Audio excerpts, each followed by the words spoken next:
É isso.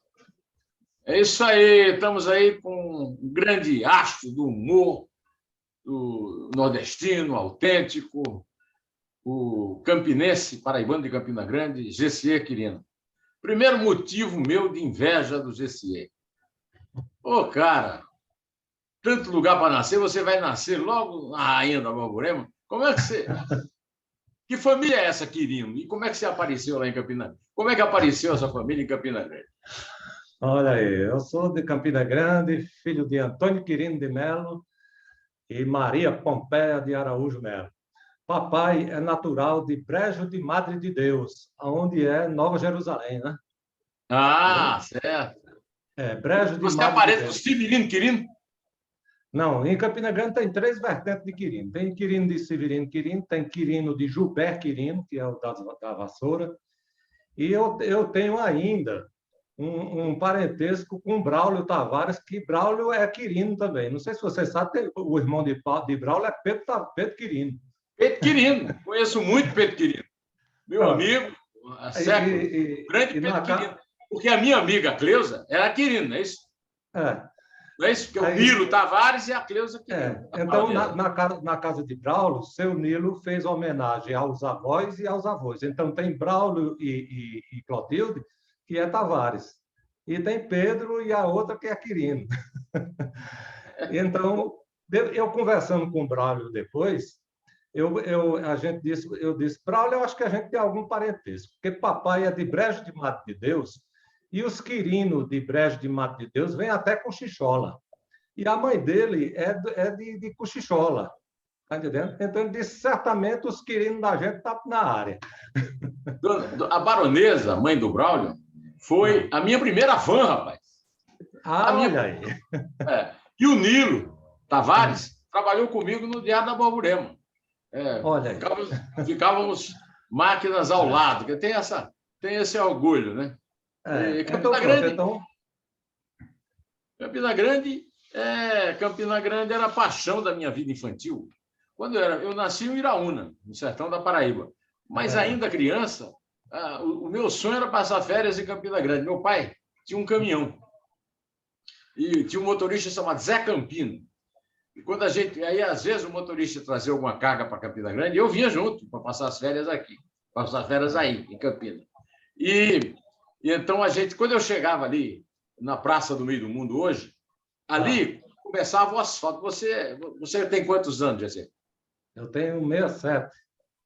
Então você está ali, você deve ter as mesmas lembranças que eu. Eu sou desse tempo que eu vinha 2 dias de viagem, parava. Primeiro, a estrada passava no lugar chamado Estaca Zero e eu parava lá para dormir. Né? Depois, dava a volta pela Serra da Viração, onde eles construíram o asfalto. Né? Mas o asfalto, quando na minha infância, eu levava 2 dias de Campina, de Iraúna para Campina. E o asfalto começava nos Guedes, ali na Farinha. Né? Ali onde é hoje a Praça do Meio do Mundo. Né? Porque Campina Grande é muito modesta, né, Bruno? Então a praça ali é a Praça do Meio do Mundo. Praça do Meio do Mundo. Então tem entrada, inclusive, ali para Buqueirão e tal. Né? Então pode falar. Meu pai é de Brejo de Mato de Deus, aí ele veio para Campina Grande, casou com mamãe, que é dos Araújo, e pronto. Então, eu sou caçula de 4 irmãos mais velhos. Gessier, eu sou caçula dos homens. Gessier, Quirinos, Léo e Lamarque. E mais novo do que eu, depois de 8 anos, vem minha irmã Vitória. Então, eu, como mais novo, como caçula, eu absorvi muita influência dos meus irmãos mais velhos. Eu tive, naturalmente, a desvantagem de ser o caçula, que a gente não tem direito a um livro novo, não tem direito a um cinturão novo.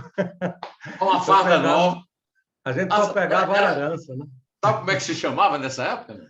A cabidela. A cabidela? A cabidela. Pegava a cabidela do irmão mais velho. Você sabe que aqui eu estou vivendo uma experiência interessante como essa sua, né? Porque eu sou primogênito.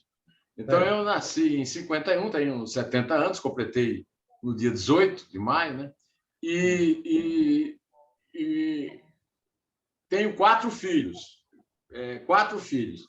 Um de 47, para completar 48, um de 45 e uma de 41, que é da idade da minha mulher, Isabel, que é a mãe do meu quarto filho, Arthur, que vai completar 2 anos em 15 dias. O Arthur é o rei da cabidela, porque o Arthur só pegou cabidela até agora. Pegou a cabidela do Nolan, que é o meu... Eu tenho o Pedro, que tem 18 anos, já passou no vestibular, vai estudar em Santa Catarina. Aí depois vem a Estela, a Ana e o Júlio, e por fim o Nolan, de quem o Arthur herdou toda a cabidela. Quando ele bota a roupa, ele sabe, isso aqui é do Nolan. Então você pega a cabidela dos irmãos. O meu caçula, de verdade, está completando 2 anos, pegou cabidela dos sobrinhos, que imagina.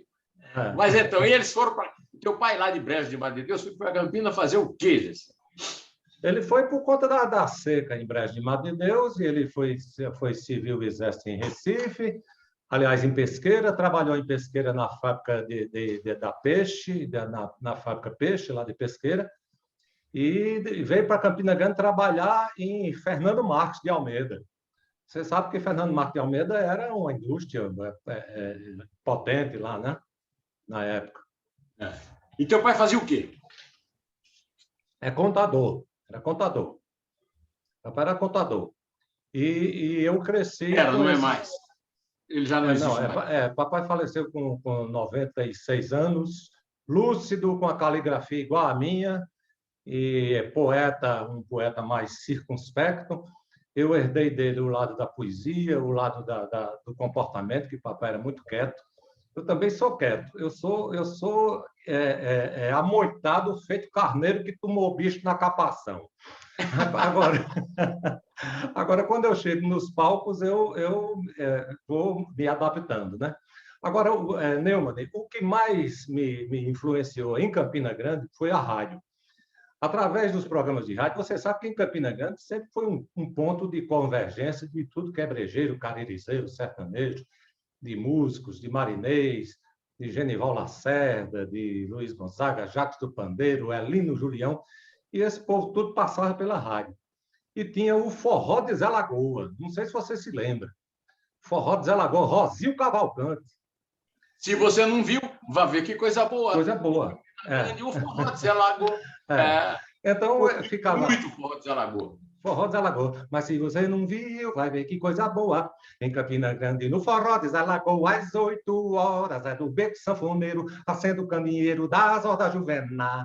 Seu Zé Pelado, cantador, canta a primeira e começa a brincadeira com respeito e com moral. Zé Pinheiro. Zé Pinheiro vem, o cabo de ligeiro, todo armado de punhar. E o delegado pede boa cachaça, mariquinha, dá de graça um tira-gosto especial. Que tira-gosto seria esse, meu amigo? Hoje, assim, eu não conheci pessoalmente, eu ouvia o Zé Lagoa, né? E fã das músicas dele, que o Jackson gravou, essa, inclusive, né? Que o Jackson gravou. Agora, tem uma história ótima dele. Um amigo comum nosso, Chico Pereira, do Partido Comunista, o pai dele tinha um café Estrela, que era onde se reunia o partido. Chico Pereira é o artista plástico? O artista plástico. Então, o pai dele foi meu professor de arte na escola de professor Miranda. É isso aí. Olha aí, então, o Chico Pereira, pai do Chico Pereira, nosso amigo, era dono de um café, né? E nesse café se reuniu o Partido Comunista. E o Rosil era comunista. E o Rosil era popularíssimo. Ele teve, o maior enterro que eu já vi na minha vida foi o do Rosil, em Campina Grande. Mas o Zé Lagoa usava o nariz de palhaço. E o Partido Comunista não aceitou ganhar a eleição, praticamente ganha, porque disse que não ia. O Partido Comunista era um partido muito sério, não ia ter um palhaço prefeito de Campina Grande. A história que você pode incluir aí no teu repertório. Mas a Campina Grande, era como eu estava te contando, o Zé Campino chegava no asfalto ali. Os Guedes, você sabe quem é dos Guedes? Um dos maiores letristas da música brasileira, Paulo César Pinheiro. Paulo César Pinheiro, que é casado com... foi casado com a Clara Nunes e hoje é casado com uma descendente do fundador das Águas Rabelo, né? Água Rabelo. Sim. Até hoje a Isabel usa água Rabelo para curar tudo. De frieira, câncer não, infelizmente ela não tem, mas tudo, água Rabelo cura. O primeiro químico que fundou era o ascendente dos irmãos Rabelo, que tem um grande Rafael Rabelo, aquele violonista maravilhoso, né? O João Bosco, que foi diretor. Diga. E qual é a ligação com o Paulo César Pinheiro? Paulo César é casado com uma das... Hoje é casado com uma das Rabelo. A Monta Rabelo, certo, certo. Ele é Guedes, do seu Zé Guedes lá, da farinha, do seu Zé Guedes lá da Praça do Meio do Mundo. Mas escuta aqui, eu tenho uma atração incrível por Campina Grande. Eu era menino, o Zé dizia assim, o Zé Campinas dizia, ô, Neuminho, olha aqui, então, chegamos no Negão, o Negão era o asfalto.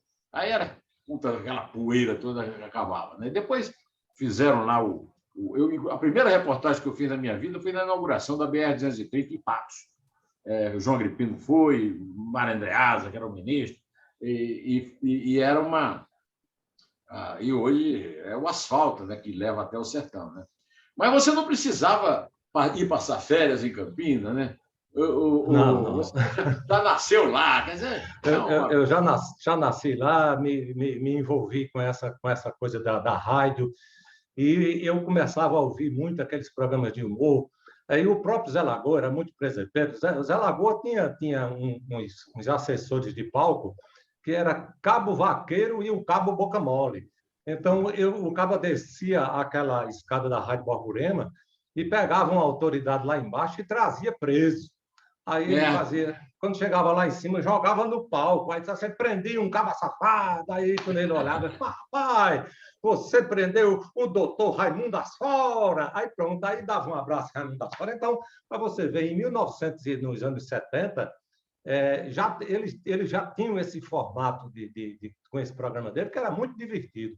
E o curioso é que Rosil Cavalcante ainda fazia um programa policial, que era o plantão da polícia, que era do meio-dia, que era uma esculhambação também, que fazia aqueles teatros do crime, aquela coisa toda, né? Não, era Patrulha da Cidade. Patrulha da Cidade, uma audiência, as duas maiores audiências da rádio Campina Grande, Patrulha da Cidade e o Forró de Zé Lagoa. Zé Lagoa era pernambucano, né? Como teu pai, né? E chegou em Campina Grande porque ele era fiscal de algodão, né? de peso de algodão. E tal. E aí, Zé Lagoa é de Macaparana. Isso aí, Macaparana. Isso aí. E ele ainda é parente do político, o Cavalcante daqui, que é de Macaparana também, que é de Pernambuco.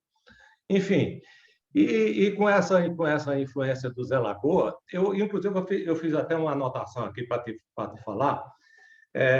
O que um artista, um letrista, você falou em Paulo César Pinheiro, eu vou falar de um letrista aqui, baiano, que eu considero o maior cronista da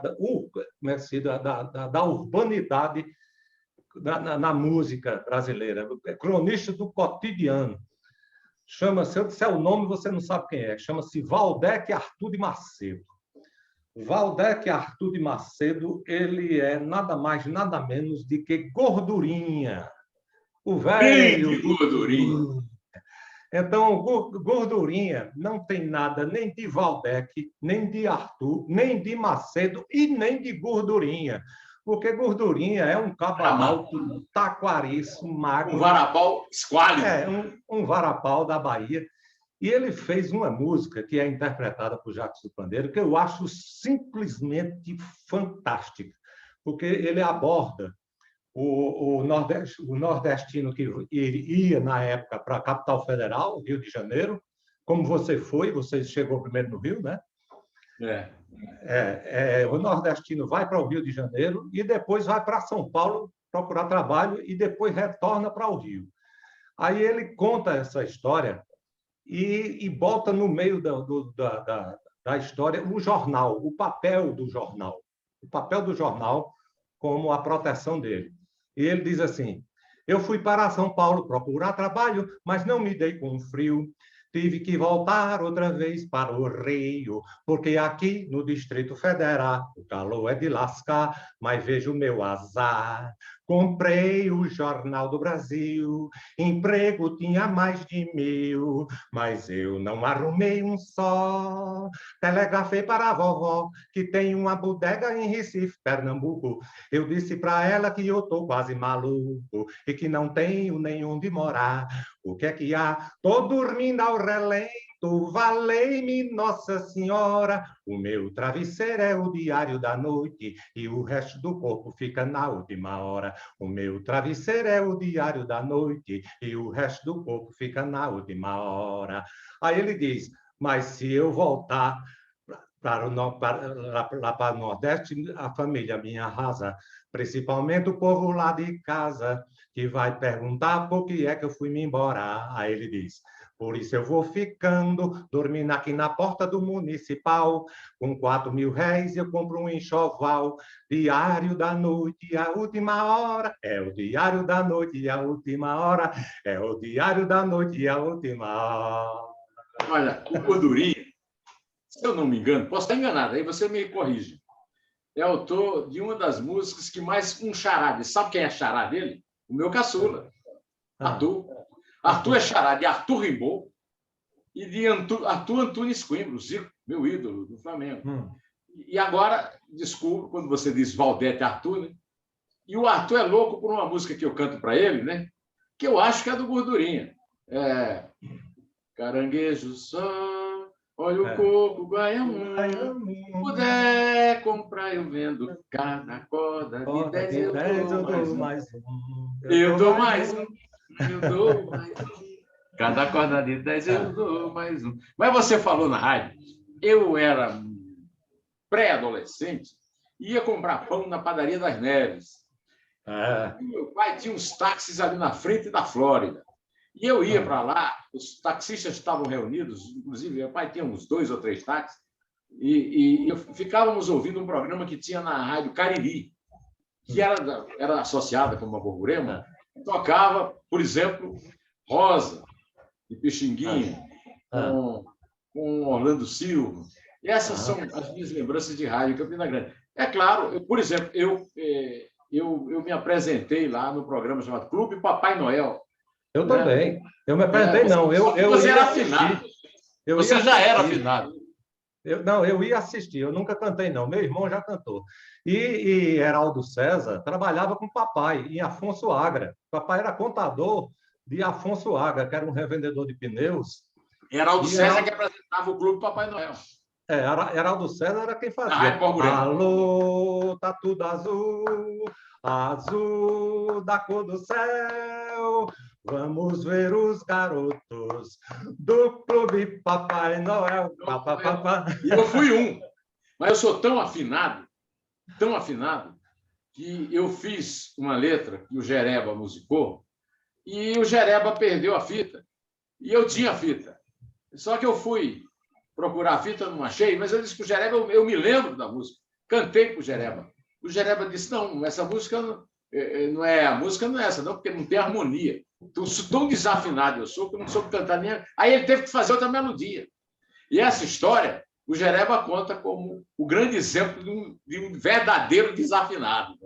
Então, eu fui já desafinado quando eu tinha 6, 7 anos e cantei no Clube Papai Noel do Heraldo César. Foi meu querido amigo, companheiro, porque o Heraldo trabalhava na Rádio Borborema, que era associado, e eu fui trabalhar no Diário da Borborema.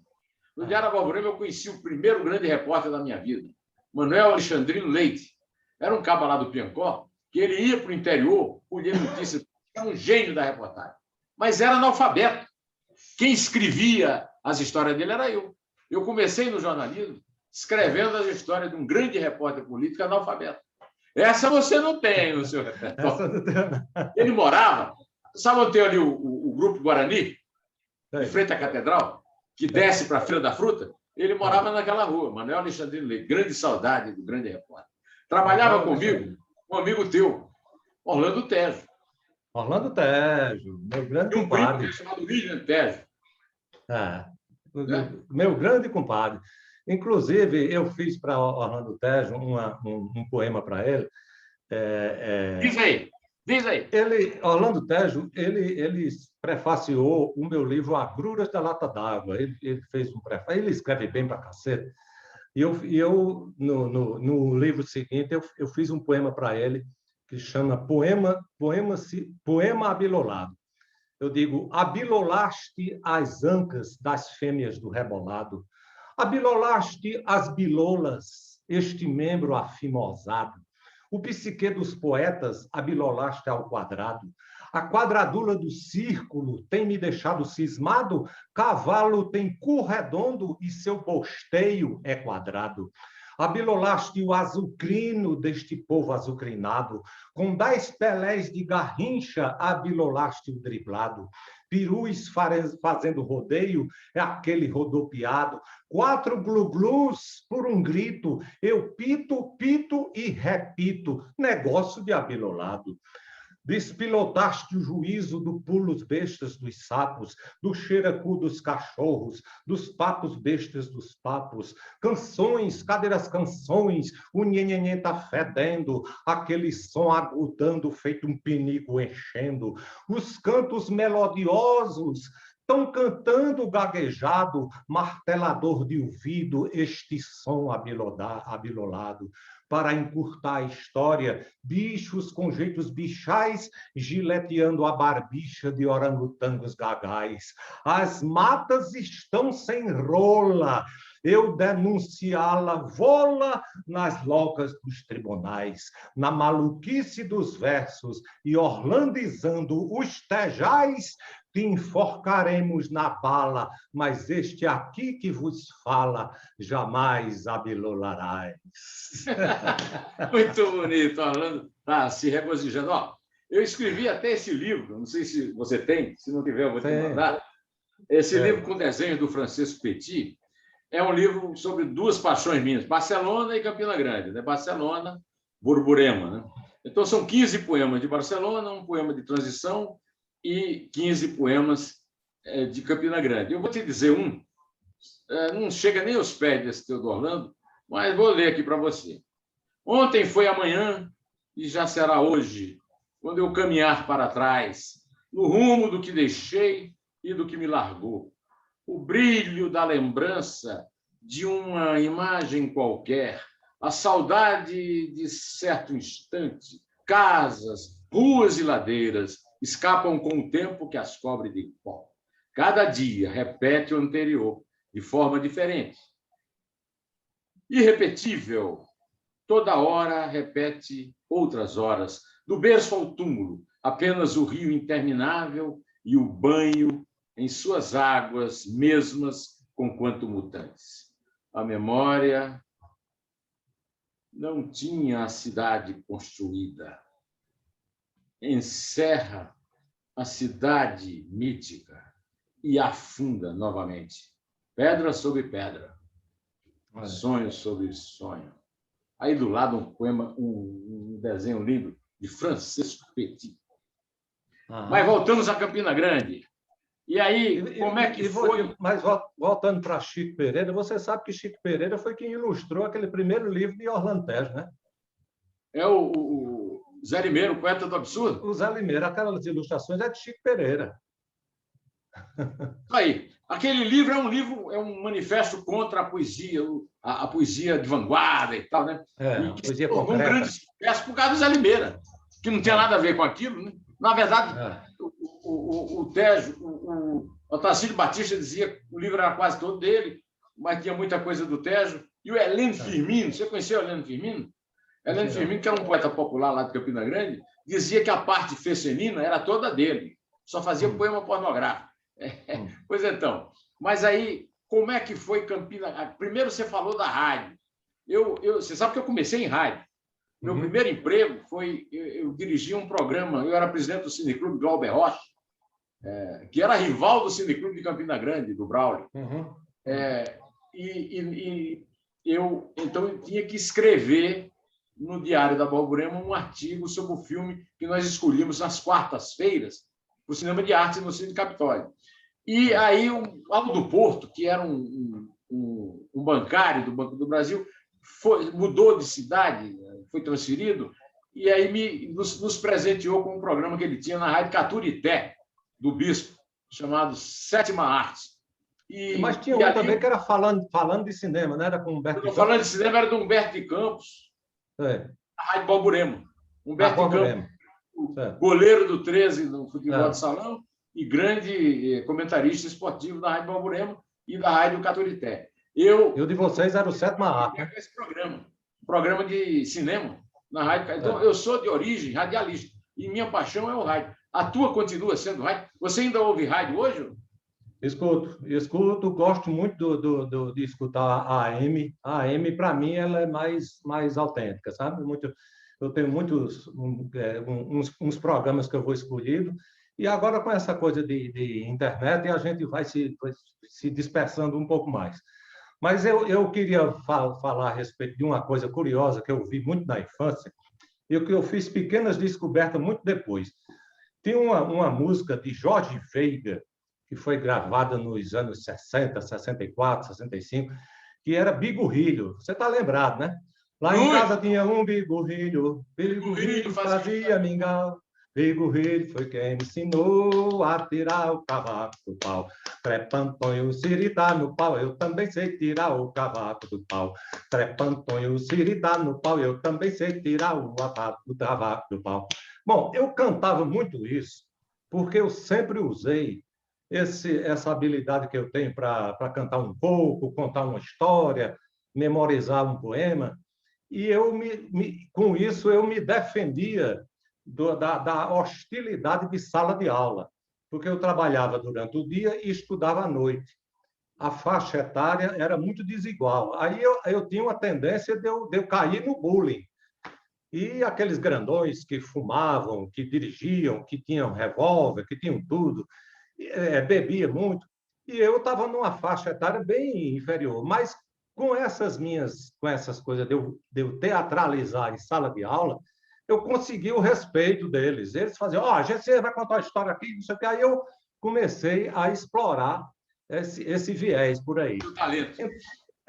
Então, essa música Bigorrilho, eu cantava, porque quando eu chegava nesse estribilho, trepa Antônio, o Siri tá no pau, eu também sei tirar. Então, trepa Antônio, o Siri tá no pau, eu também sei tirar o cavaco do pau. Então, eu fazia isso como uma coisa de safadeza, tá entendendo?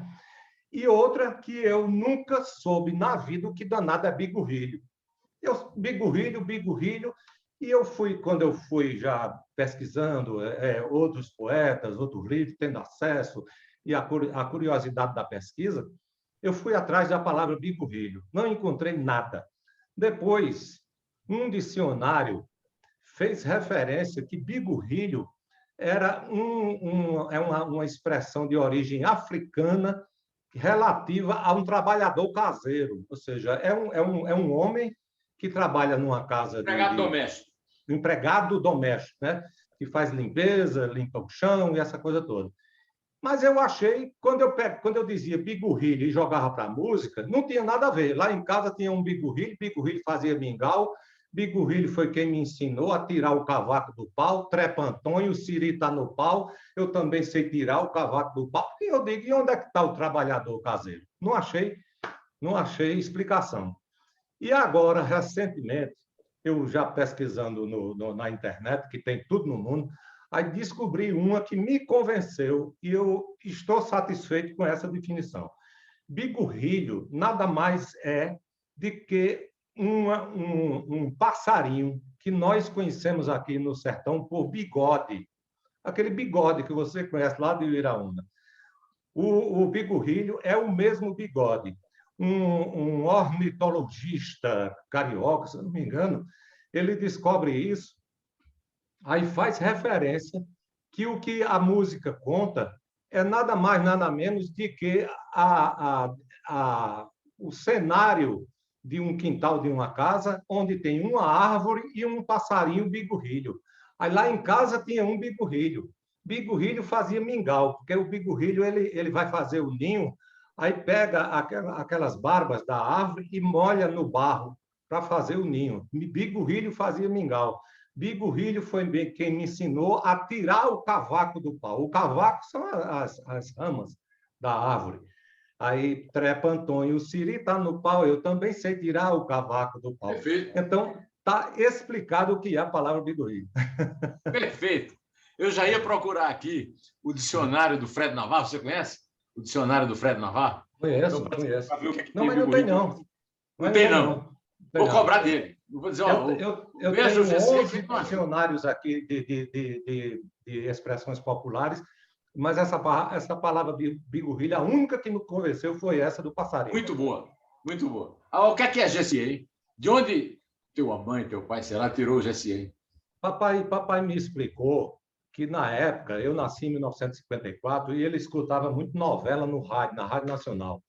E era uma interferência muito grande na rádio. E tinha uma novela que era um original, porque na apresentação da novela dizia um original de fulano de tal, que era o autor da novela.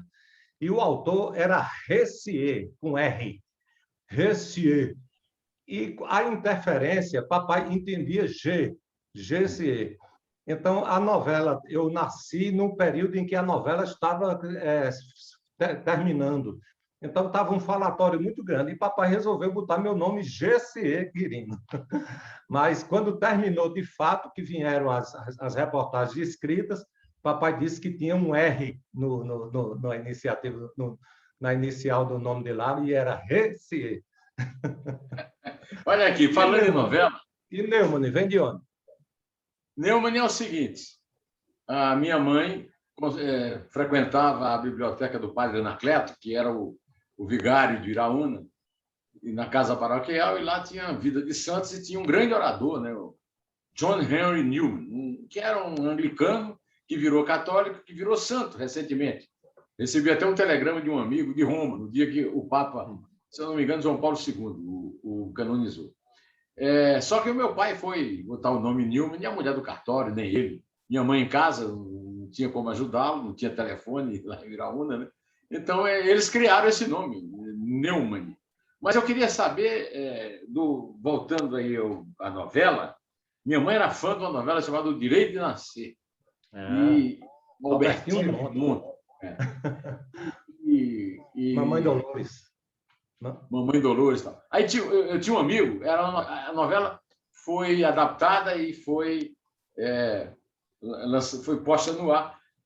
O Boni e o Walter Clark compraram os direitos do Félix Canheux, que era um cubano, que era o autor da novela, que morava no México. E fizeram a produção da novela na TV Tupi. E venderam para a TV Tupi. E agora não estou lembrado do nome do vilão, que era o pai da Tereza Cristina, a namoradinha. Eu me lembro. Tereza era um velho. E você sabe quem era o vilão? Ficou meu amigo desde então? Sabe quem era o vilão? Orlando Boldrin. Meu amigo, desde os tempos da TV Tupi. Aí eu peguei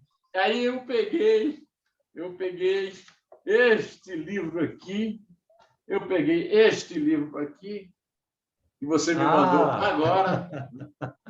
Descobri meu nome nele. Por que tem meu nome nesse teu livro? Porque você me apresentou a Boldrin.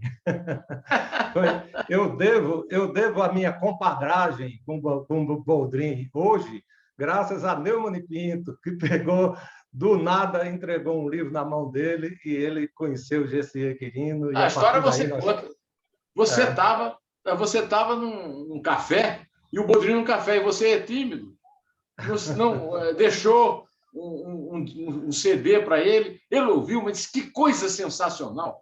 E é um cara que não tinha deixado nome, nada, mas é um mas não foi eu que deixei, foi que entregaram, foi outra pessoa que alguém entregou, né? Alguém entregou, foi. Aí o Rodrigo me telefona e diz assim: rapaz, tem um cabo aqui, não tem o nome dele, não tem nada, mas o cabo é bom demais. Não, se é bom, é o GC, querido. Tem o telefone dele? Tem. Aí passei o telefone para ele. Aí aconteceu o quê? Aí pronto, aí de lá para cá, eu já... Não, ele te levou no programa. Som Brasil, foi? Fizemos Som Brasil? Som Brasil, já fiz 4 vezes Som Brasil, e este ano a gente estava com a programação de fazer uma turnê GCE Quirino e Boldrin, no ano de 2020. Eu fui para a casa dele em Cotia, a gente fez já um ensaio, essa coisa toda, já estava com um pré-roteiro já programado. Aí veio a surpresa da pandemia. Mas no comecinho de março, em 10 de março de 2020, eu estava na casa de Boldrin, comendo um bolo de macaxeira com café e traçando com ele um roteiro de um espetáculo que faríamos juntos em 2020. Aí fecharam a quarentena. E ficamos na quarentena até hoje, mas a compadragem minha com Rolando Boldrin eu devo a Neumann Pinto. Não, você não deve nada, você deve ao teu talento. Agora, escuta, o que é que você apresentou no primeiro programa do Boldrin? Você lembra? O primeiro programa que você foi no Boldrin? Eu me lembro que eu contei a história do Matuto no cinema, contei o Vou-me embora para o passado, que são poemas longos e tal. Mas eu gosto do Matuto do cinema. Diz aí. Pelo menos um pedaço, um poema grande. Mas diga. Matuto no cinema, eu conto a história de que o Matuto entende de acasalamento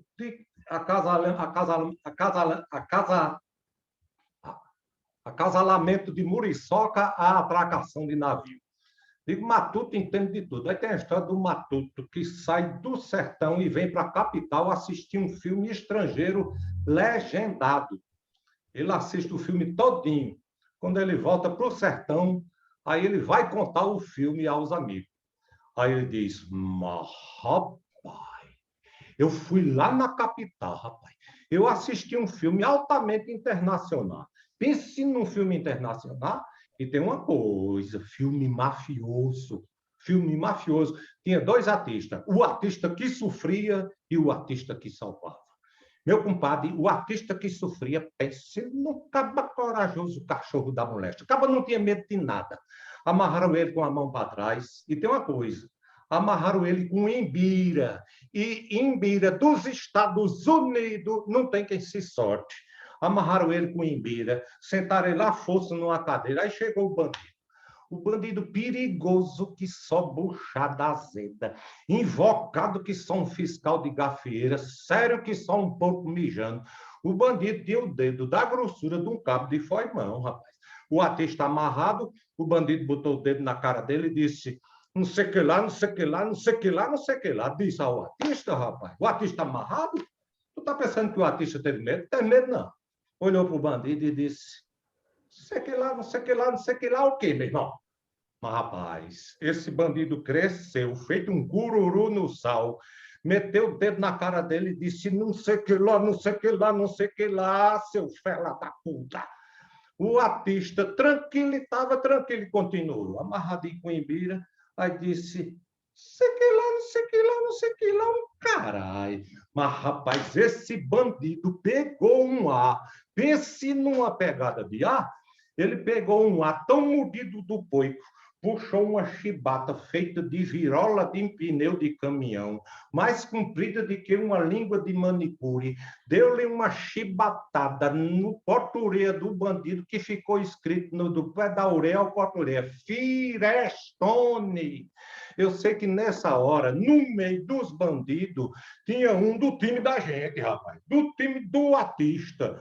Aí passou o bizu para a polícia, pegou o relógio dele, que era puxado para telefone, e passou o bizu para a polícia, disse, sei que lá, sei que lá, sei que lá, sei que lá. Aí a polícia só fez para cima, e pronto, aí daí para frente chamava a polícia, atenção todos os carros, acunha, acunha, acunha, acunha, que o negócio é sério.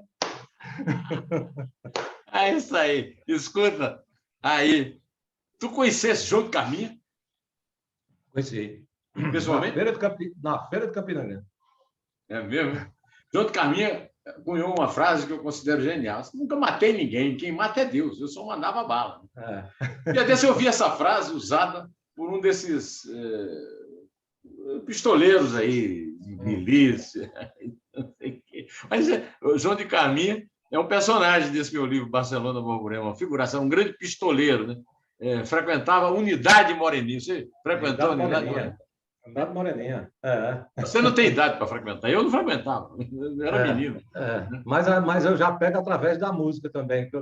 Quando Jacques do Pandeiro canta aquelas músicas de Campina Grande, me lembro de Maria Pororoca de Josefa de Butino de Carminha Vilar, mas eu me lembro de Maria Pororoca de Josefa de Butino de Carminha Vilar, Bodó, Congo, Alto Branco, Zé Pinheiro, eu aprendi a tocar pandeiro dos forróis de lá. Então, aqueles cabarés tudinhos são citados na música de Rosil. Isso é Rosil também. vazio. E gravado por Jackson. E Pedrinho Cangula, tu conheceu, não? Qual é teu time? Conheci. Conheci Pedrinho Cangula, conheci aquele Mas que vestiu... Qual é o teu time? Tu é raposeiro ou é galo? Do ponto de vista de esporte, eu sou meio não tenho muito... Inclusive, muitas predileções. Não tenho, não. Inclusive, teve uma coisa curiosa, que eu fui convidado para fazer um espetáculo em Recife, numa premiação que chama-se Apito Final. Esse Apito Final é uma premiação do campeão da Copa Nordeste. E é feito numa segunda-feira, com todos os jogadores que participaram daqui do Nordeste e tal. E eu fui fazer a apresentação. Quem estava lá era Zé Roberto, da Rede Globo, o pessoal do Rio de Janeiro veio fazer o cerimonial. E o Zé Roberto me perguntou: GC, qual é o seu time em Campina Grande? Eu ia fazer uma apresentação para os jogadores técnicos, todo mundo, torcida. Eu fiquei assim, eu digo, tem que dizer um time. E eu me lembrei que meu sobrinho é raposeiro de morrer, sabe?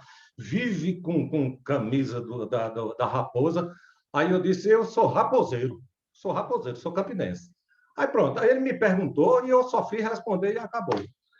Quando foi? Isso foi, parece, se eu não me engano, em 2006. Foi em 2012. Aí ele, na hora dele me chamar, aí ele disse, agora, para vocês, eu vou chamar aqui um paraibano de Campina Grande, torcedor do Campinense Clube, que foi campeão da Copa Nordeste. Aí eu disse, porra! Eu nem sabia. Eu não sabia, não. Eu nem sabia. Escuta, olha aqui, como é que foi o teu encontro com outro campinense da nossa geração, ele mais velho que você, porque ele é um pouquinho mais velho do que eu, o Braulio Tavares, filho de Braulio e Dona Cleusa, nossa querida baronesa. Baronesa filho não, de Nilo, né? Filho de Nilo. Nilo Tavares. Nilo. Braulio Tavares, eu tinha conhecimento dele, já conhecia Braulio através do teatro, através dos festivais de violeiro que ele coordenava lá no Festival de Inverno, lá em Campina Grande. E eu conhecia Braulio, meu irmão conhecia o irmão dele, Pedro e tudo mais. E eu me cantava, eu mesmo cantava o Trupizupo, Raio da Cilibrina, que ele fez, ele publicou num livro dele, Sai do Meio, que lá vem filósofo, eu acho que nos anos 80, 83, por aí, numa edição própria. E eu já cantarolava o Trupizupo e o Raio da Cilibrina. Quando foi em 1996, quando eu publiquei o meu primeiro livro, Paisagem de Interior, eu fiz uma resposta para Trupizup, que chama-se Rasga-Rabo Bagunçador de Bagunça. E eu faço uma resposta na mesma levada, que é uma levada de martelo, e a brabeza é a mesma, é como ele mesmo denomina, que são os versos de jactâncias. São esses versos que você conta vantagem, né? Então, Braulio explicou que isso são versos de jactâncias, que é muito próprio das pelejas dos cantadores. Então, eu fiz a resposta, que é rasga-rabo, bagunçador de bagunça. Eu deixei de cantar o Trupizup e muitas vezes eu cantava os dois juntos, quando eu tinha um grupo de amigos universitários. Não, antes desse, eu cantava as duas juntas. Agora, quando foi nos anos 90, tem um amigo meu, Luciano Veras, que, coincidentemente, era cunhado de Braulio, na época. E nós nos encontramos na casa de Luciano Veras, eu e Braulio Tavares. E, juntos, nós fizemos a peleja, ou seja, Braulio cantando o Trupizup e eu cantando o Rasga-Rabo. Agora, Braulio, uma vez Braulio esteve aqui na bodega, Braulio já esteve aqui na bodega para ser entrevistado. Aí Braulio disse, o problema é que você sabia o seu rasga-rabo de cor e eu não sabia o meu. E eu também não conhecia seus versos. Então, eu ficava rindo com seus versos e não pegava o ritmo da resposta. Então, nós nos conhecemos, a partir daí ele prefaciou um livro meu que foi o Berro Novo, e depois fez a orelha. Aliás, ele fez a orelha do livro Berro Novo e fez a apresentação do livro Agruras da Lata d'Água. Nós ficamos nos encontrando em algumas situações, essa coisa toda, mas sempre coisa rápida. Então, quando foi agora em 2013, um amigo nosso fez um cordel chamado o Relâmpago da Palavra contra o Raio da Cilibrina. Fez um cordelzinho, no tamanho de cordel, e botou a peleja junta. Nós juntamos as duas pelejas. Aí ficou sequenciado, um verso dele e um verso meu. Agora, esse folheto se acabou, porque foi feito o folheto e a gente...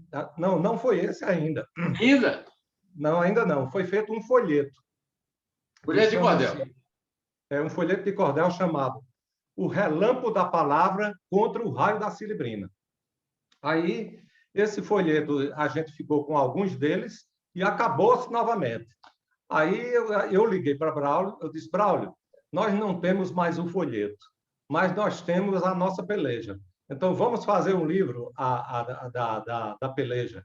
Aí foi quando eu dirigi esse livro, aí eu denominei Galos de Campina, e juntamos, e esse livro é editado pela editora Bagaço, e tem à vontade. Aí esse aí ficou sendo o livro dos dois, da peleja dos dois. Eu quero recomendar muito pelo livro e pela editora. A editora Bagaço é uma editora para ser levada a sério, uma editora lá do Recife, e você encontra lá no aeroporto, por exemplo, na livraria do aeroporto, o livro da editora Bagaço, está lá o livro do Braulio e do...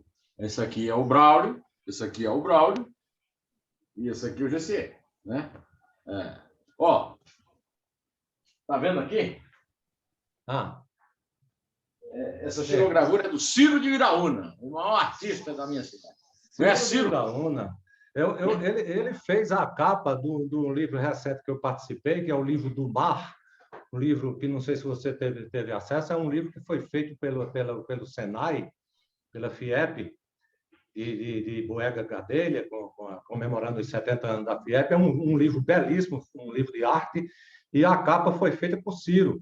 E eu fiz um poema para Ciro, eu não tenho aqui, porque tá no livrão, mas é um livrão sobre o litoral da Paraíba, um livro de fotografias, e todos os poemas são de G.C. Quirino, descrevendo as fotos que são publicadas. É um livro belíssimo. O Ciro está um trabalho muito bonito. Você pode encontrar o Ciro no Instagram. Ele está cada vez melhor. Eu conheci o Ciro, eu era menino, tinha 17, 18 anos. Apesar de nós termos nascido em Iraúna, ele saiu muito antes de eu viver até em Iraúna, porque eu nasci no sítio, né? E o Ciro, nós nos encontramos no Rio, porque a mulher dele era prima de um cara que era casado com uma prima minha, em cuja casa eu morava no Rio, né? E o Ciro era desenhista de uma agência de publicidade e conheceu Zé Altino, e Zé Altino ensinou para ele a técnica da xilogravura, e ele largou o emprego e tudo e foi fazer xilogravura na Feira de São Cristóvão, né? E é uma figura maravilhosa e tá grande artista. Grande artista, é o maior xilogravador do Brasil hoje. Mas eu vou dizer de um artista menor, um poema chamado Borborema 23, é o 23º poema da minha série de Barcelona Borborema. Petra, na Jordânia, cidade sem portas, esculpida na montanha, oculta templos em grutas e tumbas na sala de jantar. O planalto da Borborema se encontra marcado em cicatrizes de pele, um mapa de tatuagens em cada recanto do corpo. Chega-se a Petra no lombo de camelos. Ali, beduínos vendem moedas que não circulam e enigmas sem solução. A Borborema se chega pela trilha das pedras, atiradas por quem, na poeira da madrugada, se perde na anatomia do caminho. Em Petra não há esquinas, somente o footing dos mortos, o mercado da memória, as praças sem povo e os pecados da ilusão. Na Borborema, de nada, um pouco. Sonhos pisados nas calçadas, prantos escorrendo nas sarjetas, as ruas brancas da infância plantadas na palma da mão. Voltando ao poeta bom aqui, Ué, aí como é que você foi embora para Itabaiana? Você está em Campina Grande. Ele vai embora para Itabaiana por quê? Bom, deixa eu só situar. Itabaiana é a terra do Maestro Severino. Maestro Sivuca, Machado de Sivuca. É a terra também... a terra também... A terra de Vladimir Carvalho, gênio. Cineasta Vladimir Carvalho. Meu amigo, meu compadre. Vladimir Carvalho. O maior fotógrafo de cinema do Brasil. Tudo de Itabaiana. E o que é que diabo você foi fazer na casa desses monstros sagrados aí? Não sei se você sabe também, é a terra de Severino Rangel, que é Ratinho. Ratinho de Jararaca. Severino Rangel, Ratinho de Jararaca. O Ratinho de Jararaca e Ratinho. Grande músico, que muita gente só conhece o lado humorístico dele, mas é um grande músico, um homem que escreveu músicas belíssimas. Belíssimo, Jararaca e Ratinho. E Jararaca é o grande gênio da música brasileira. E também é de Itabaiana. Também é de Itabaiana. E também a terra do ministro Abelardo Jurema. Meu querido amigo, e sou amigo do Abelardinho, filho dele. Abelardinho, pronto. Então, aqui em Itabaiana, eu me casei com uma itabaianense. Agora, antes eu já tinha ido para Recife, que eu trabalhei, morei em Recife nos anos 70. Aí, quando foi na época do vestibular, eu fiz vestibular em Campina Grande e em João Pessoa. Aí depois terminei indo para João Pessoa, para fazer arquitetura. Na escola de arquitetura, eu conheci minha mulher, que é Nedina, que eu chamo de Doró, e a Nedina é daqui de Itabaiana. E terminei arquitetura, fui trabalhar com arquitetura, e eu sempre trabalhei como desenhista antes, sempre fui perspectivista, porque eu fui aluno de Chico Pereira quando eu tinha 9 anos. Chico Pereira, Raul Córdola, foi meu professor também na escola de professor Miranda. Então, eu sempre trabalhei com desenho. Gênio das artes plásticas brasileiras. Moniolino. Com a Melinho. Então, esses meus professores, os professores da infância, e quando eu passei a adolescência, essa coisa toda, eu sempre atuei na área de desenho, depois desenho arquitetônico e arquiteto. E fui trabalhar com arquitetura. E eu peguei um segmento de arquitetura que foi um segmento de concessionárias de automóveis. E eu fiquei muito ligado à concessionária Fiat do Brasil. E eu fazia projetos de concessionárias em várias localidades daqui, do sul da Bahia até o norte do Ceará. E com essas, como eu precisava sempre viajar para todo lugar, para mim era indiferente morar em João Pessoa ou morar em Itabaiana, porque eu tinha que ir de encontro às obras, né, que eram em locais distantes. Então, eu vim morar em Itabaiana. Eu me casei com a itabaianense, e aqui a atividade dela era por aqui, no cartório da mãe dela, e eu vim morar aqui em 1983, e aqui fiquei até hoje. Eu moro aqui no meio da matutada, tenho aqui matéria-prima à vontade aqui para eu trabalhar. Aí você estava deitado em casa e ouviu uma conversa de 2 matutos na janela. Um perguntou para o outro: e você vai votar em quem para senador? Cícero Luceno, quem tiver solto. Essa é uma piada que você, evidentemente, inventou e que, na minha opinião, é a maior tradução da esculhambação que é a República Federativa do Brasil. Como é que surgiu isso na tua cabeça fértil? Mas, na realidade, essas coisas chegam chega através da gente, porque eu moro na Broadway de Itabaiana. A minha casa fica no centro do centro. Tudo acontece na frente lá de casa. É 7 de setembro, carnaval, procissão, greve, comício, tudo acontece na frente lá de casa. E tem um canteiro central, onde as pessoas ficam lá batendo papo, mototáxi, conversa dessa coisa toda. Então, esse converseiro, na madrugada, que eu sou madrugador, na madrugada, no silêncio da madrugada, essas coisas chegam assim, direto para o meu ouvido, né? Eu me lembro que na época que os Estados Unidos invadiu o Iraque, um deles disse que Saddam Lucena era um cara perigoso. Agora, a minha mulher é filha de um sertanejo, neta de um sertanejo e filha de um campinense. Não, neta e filha de um sertanejo também. O avô dela, Gil de Castro, o Major Gil de Castro, foi revolucionário de 30, foi prefeito de Monteiro, foi prefeito de Parelhas, né? Tinha uma cidadezinha em Parelhas, chamada Priquito de Maria, e ele mudou o nome autocraticamente para Equador. Lá nasceu uma pessoa que não sei se você chegou a conhecer, meu querido amigo Adonis Alves de Oliveira, foi um grande crítico de música aqui, conheci na casa dele a Elis Regina e tal. Pois bem, então a minha mulher estava se divertindo muito, porque lá em Viraúna tem um cara que nós, da minha geração, conhecemos como Zenhal. Como é o nome do Zenhal? Então, chute aí. Eisenhower. Eisenhower. Tem um cara chamado, que é conhecido, foi prefeito de Luiz Gomes. Já ouviu falar em Luiz Gomes? No Rio Grande do Norte? A terra da minha mãe. Pideca. Como é que é o nome do Pideca? Pio Décimo. Na verdade, Ângelo Roncari era o nome. Mas Pideca. O sertão é farto nisso. Né? Agora você falou em Equador e no Priquito de Maria, e abaixo, essas cidades são vizinhas, Equador e Junco do Siridó. Junco do Siridó, onde eu passava toda viagem que eu ia de Campinas para o Iraúna, na Serra da Viração. Então, Isabel passou a infância lá, minha mulher. Então, Junco do Siridó tem, como é na parte de baixo, e apelidaram o Equador de Priquito de Maria, o pessoal de Priquito de Maria botou o apelido de Junco de Siridó de fundo, né? Como se fosse o fundo. Ali é o fundo e aqui é o Priquito. É o fundo. Aí teve uma confusão num bar que ficava perto do posto fiscal e teve uma briga muito grande, mas foi um pau do cara pegar revólver, apartar, o outro pegou garrafa, quebrou garrafa em mesa, foi um pau de lascar.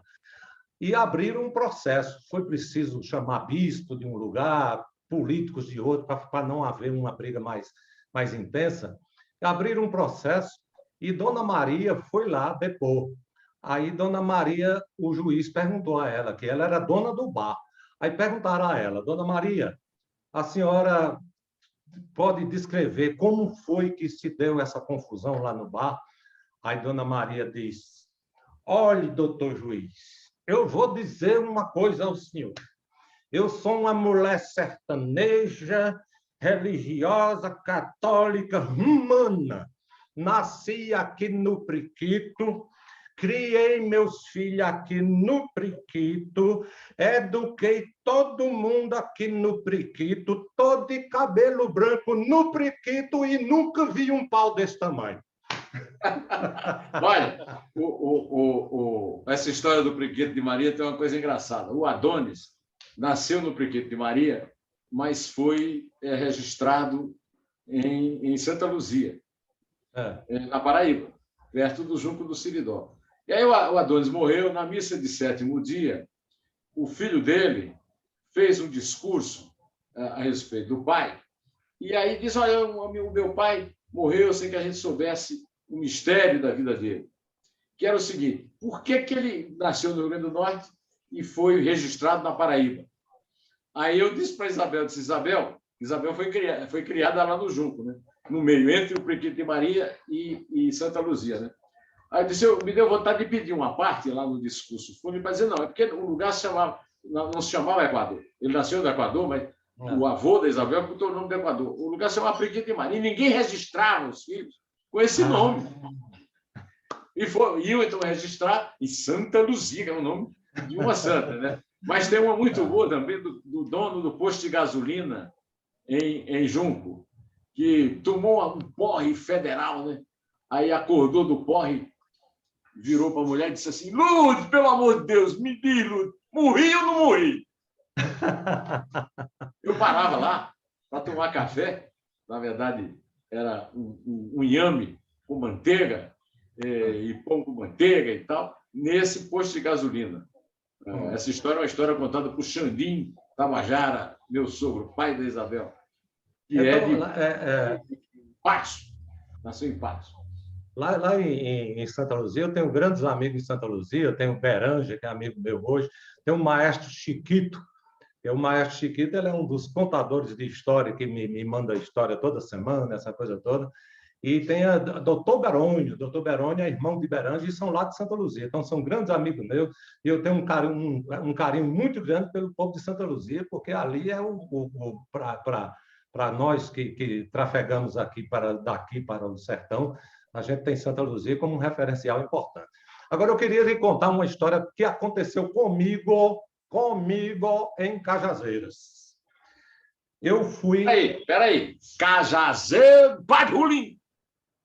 De Padre Rolim. Cajazeiro, Padre Rolim. A verdadeira Cajazeiras. Eu fui contratado para fazer um espetáculo em Cajazeiras pelo Rotary Club. E quem me contratou foi uma pessoa chamada, acho que era João de Deus, ou era Luiz de Deus, uma coisa assim, lá de Cajazeiras. E aconteceu uma coisa estranha, que foi o seguinte: João Claudino ligou para mim e disse: Gessi, é verdade que você vai para Cajazeiras? Eu disse, é. Ele disse: eu vou assistir seu show. João Claudino me disse, né? Bom, mas ele disse e eu fiquei calado. Não ia dizer a todo mundo que chegar lá, João Claudino veio assistir meu show. Eu também não sabia onde é que João Claudino estava. João Claudino é de Cajazeiras, né? Ele assistiu o show, a coisa mais normal do mundo. Não. João Claudino é de Uiraúna. É de Uiraúna, né? Só morava em Cajazeiras. Seu Jorge, pai dele, foi um grande comerciante em Cajazeiras e lá que começou a fortuna deles. Então, como ele morava lá, eu digo, bom, se ele vai assistir meu show, é uma coisa prevista, né? Aí eu chego em Cajazeiras. Quando eu chego em Cajazeiras, eu fui ser entrevistado na rádio, né? Vamos botar... Quando eu entrei na rádio, o locutor disse: Gessi Quirino, é verdade que João Claudino vem para o seu show? Eu disse: rapaz, ele me falou que vinha. Agora, só que ele estava indo de avião e ele ia pousar com o avião dele em Cajazeiras só para assistir esse show.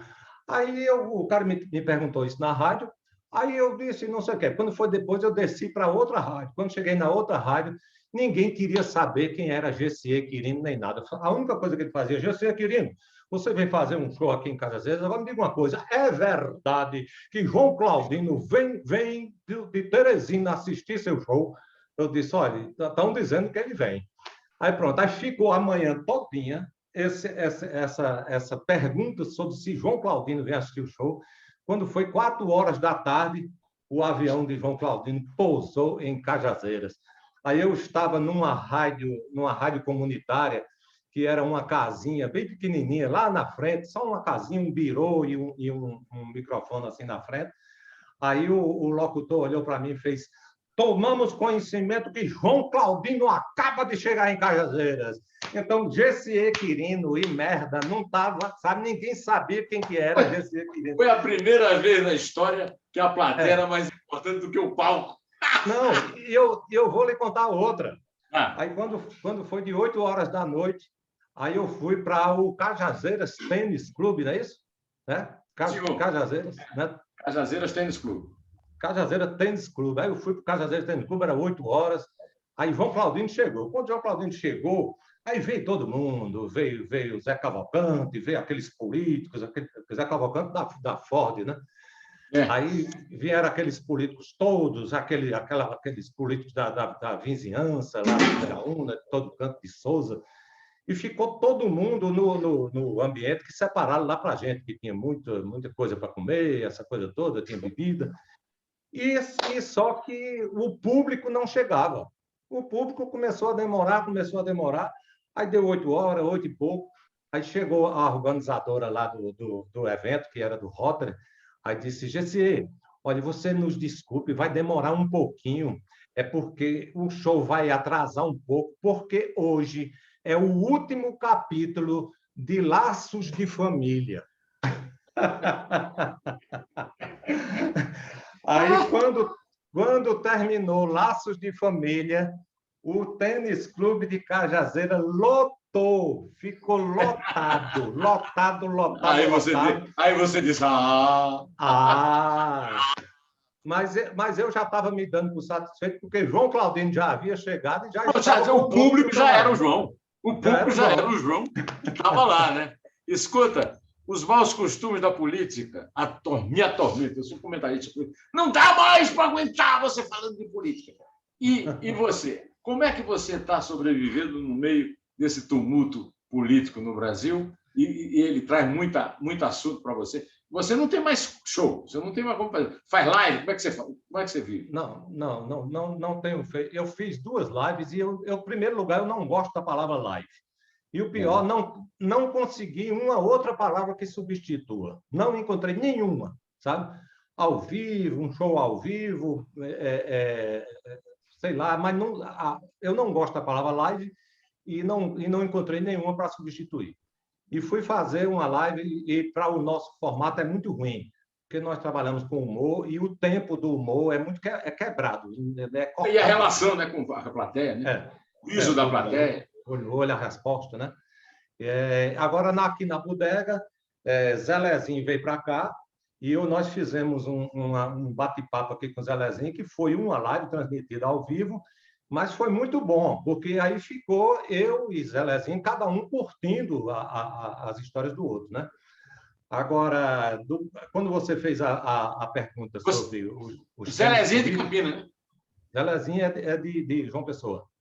É de João Pessoa. Aí foi um debate entre a Serra e o Mar. Aí foi um bate-papo aqui, Zé Lezinho é sem vergonha, que só cachorro cotó. Aí pronto, a gente ficou brincando aqui, foi uma live transmitida ao vivo, mas o formato da live não é apropriado para a gente e eu não tenho feito. Agora, com relação ao tema político, eu sempre abordei nas minhas histórias, algumas histórias políticas, tem algumas delas famosas. Uma delas é aquela o Matuto e o Coroné, aquela história do laranja, né? Conta. Eu vou contar aqui. Posso contar? Conta aí, conta. Vou contar aqui um trechinho dela, porque ela também é muito longa, mas o Coroné chega para o Matuto, aí diz, Bill das Quengas, vem cá, Bill das Quengas. Ele diz, seu Coroné, sim, você mesmo. Você vai ser candidato nessa eleição. Ele fez, eu vou ser candidato? Você candidato! Você não vai ser eleito nada, você é candidato. Ele fez, o Coroné, e se eu sou candidato e não vou ser eleito, para que eu vou ser candidato? Ele disse, você vai ser o laranja. Ô, Coronel, e que mal lhe pergunto, o que danado é laranja? Eu falei, laranja é o seguinte, você é candidato, só que eu também sou. Só que você perde e eu ganho. Eu disse, eu vou fazer o que nessa campanha? Eu falei, você vai perturbar com meus adversários, levantar falso, derrubar um comício no cacete, botar terra no tanque de gasolina de caminhão de eleitor. Você vai fazer tudo para prejudicar meus adversários. Eu, que sou uma pessoa civilizada, mantenho minha civilidade. Agora, depois que eu me reeleger,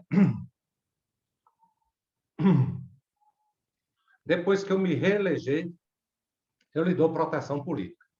Ao Matuto disse, Coronel, eu vou dizer um negócio ao senhor. Eu não entro nessa história, não, Coronel. E vou dizer ao senhor porque é que eu não entro. Além de sintoma prefeituroso, embocadura deputadal, cancha de governador, senador e substância de presidente, o caba para ser político no Brasil precisa, no mínimo, dos seguintes adjutantes. 2 pontos. Primeiro, começar a juntar dinheiro para depois começar a juntar gente. Engolir... Essa cara está fora do palco, é foda, né? O cara ser político no Brasil precisa, no mínimo, dos seguintes adjutórios. 2 pontos. Primeiro, começar a juntar dinheiro para depois começar a juntar gente. Engolir rimunheta de cabra falso, felaputista e pidão. Desatar nó cego de convenção. Escutar caqueado dificultoso de partidário que só tem um voto e olhe lá. Entrar em imbuança de campanha. Prometer como sem falta e faltar como sem dúvida. Ficar refém da língua do povo. Pegar roleta de boca com camembert. Fazer conchavo com reservista da ditadura, desgaviar o caminho, mode os quixó da oposição, receitar para Madimonte, Diz murmurar, mulher falsa e coiseira, acompanhar enrolamento de papel de justiça, leva a fama de ter esfrabicado moça donzela, leva a fama de ser corno, baitola e ladrão, aguentar fazimento de pouco de eleitor desbriado, botar tamanca para opositor bom de peia, bater 500 de bombo com xanguzeiro, gritar aleluia em igreja, pegue e pague, alegrar sessão espírita, assistir meia missa e sair comungado, batizar menino feio com o nome de Desmenielson Gerry, dar de comer do bom e comer porcaria, almoçar em lata de goiabada, despronunciar discurso mal feito de candidato tabacudo, aplaudir discurso desvirgulado, sem rumo e sem ponto final, aturar converseiro duplicado mesmo depois de banzeiro, aturar gente furona e desconhecida dentro de casa, viver rindo e ficar fumaçando pelo fundo feito ferro de engomar, acabar sua D20zinha na buraqueira, aturar babões civis e militares, botar no braço menino novo do fundo cagado, tomar cerveja quente de espuma murcha, tomar uísque drule sem gelo numa xícara de louça com tira-gosto de canjica, beber naquelas mesonas de embuia, numa saleta escura e abafada, encostado numa cristaleira e cercado de cabos eleitorais com cada suvaqueira de torá, entregar taça de campeão a time safado, chorar em velório de desconhecido, professorar as iniciais de nome de campanha para eleitor tapado, escorregar em lama de esgoto, gritar ou de casa em casa oca, se abrir para eleitor desabrido, pagar cana para pinguço desocupado, farejar poeira de bunda em palanque, levar dedada no cá para nós, quando tá nos braços do povo, escutar destampatório de foguetão no pé do vidro, magoar o dedo mindinho e passeata, dormir chiqueirado da mulher e dos filhos, apertar a mão de cotó, ganhar abraço fedorento, receitar caixão de defunto e ambulância, enfiar a mão em saco de dentadura para distribuir com a mundiça, comprar votos em dia de eleição, estelionatar voto em boca de urna, entrar em impuância de apuração, dar cobro de voto roubado, apertar a mão de traidor oportunista, levar choque em microfone desencapado, cair do palanque e sair todo relado e se abrindo, e depois de eleito começar essa camumbembagem toda de novo, Deus o livre, Deus sair candidato. Chega, me faltou suspiração e eu vou parar por aqui, porque conversa de política é feito coceira. Só quer um pezinho e eu não me candidato não, e acabou.